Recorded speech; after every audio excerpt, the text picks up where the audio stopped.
All right, today let's discuss the forward roll. So many different martial arts disciplines share the same technique of a forward roll. You see it in karate, you'll see it in aikido, you'll see it in judo, you'll see it in jiu-jitsu. The forward roll is really a vital tool for us as martial artists to have in our toolbox.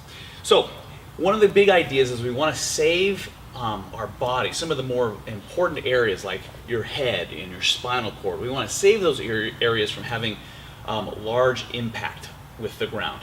So as we do the forward roll, the big challenge tends to be just getting started and learning the structure and how to get your body to do those particular movements. So I want to share with you a couple tricks, a couple things to maybe explore if you're first learning, to hopefully make it a little bit easier. And once you get the feeling of how to do the roll, it's easier then to repeat in a more challenging environment. So let's break down the forward roll for a moment. Let's talk about a right shoulder roll. Typically what we do is we start a right shoulder roll for a beginner with their left knee on the ground and their right knee up off the ground. Then we take our fingertips and we touch our fingertips together and we place them next to the knee that's on the ground.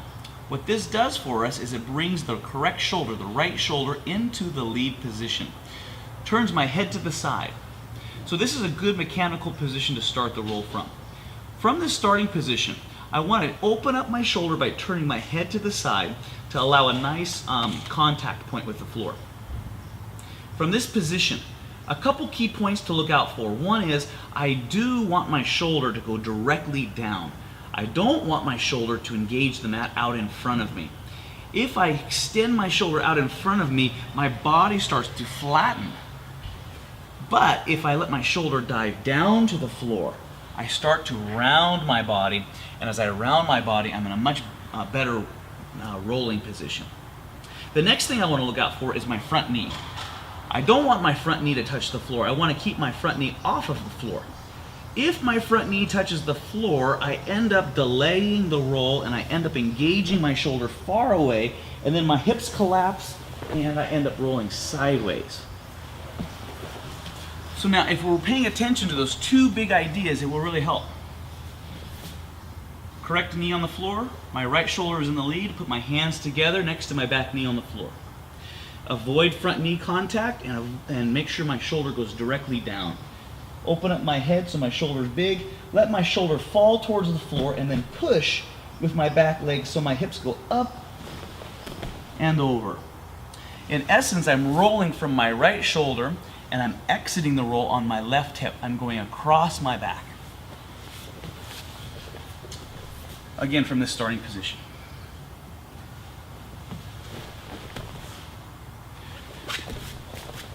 So now, in working with people who are first starting, a couple things that we see. One is this starting position works for a lot of people. But if we have a lot of hip collapsing, we have a lot of sideways rolling, a nice trick is to start with both knees on the ground and hips up tall. Take one arm, if we want our right shoulder roll to engage the floor, take your right arm and cross it across your body. Now let your shoulder physically touch the floor by opening your head to the side and using your hand for balance. Let that shoulder touch. Bring it right down. Don't let it touch out in front. And then with your feet, push your hips up and over.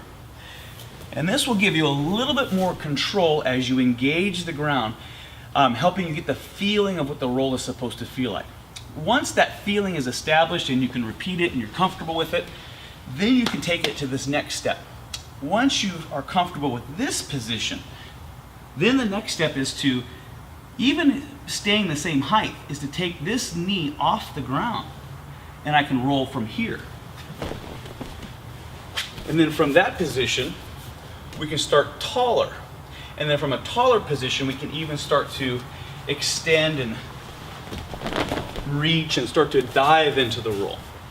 But it all starts with the basic feeling, being able to repeat that and be comfortable with it. So hopefully, with this little background, these little tips, little cues to look out for, you can get the basic feeling of how to do the roll down, and then from that, we can launch you quickly and efficiently into the next stage of rolling.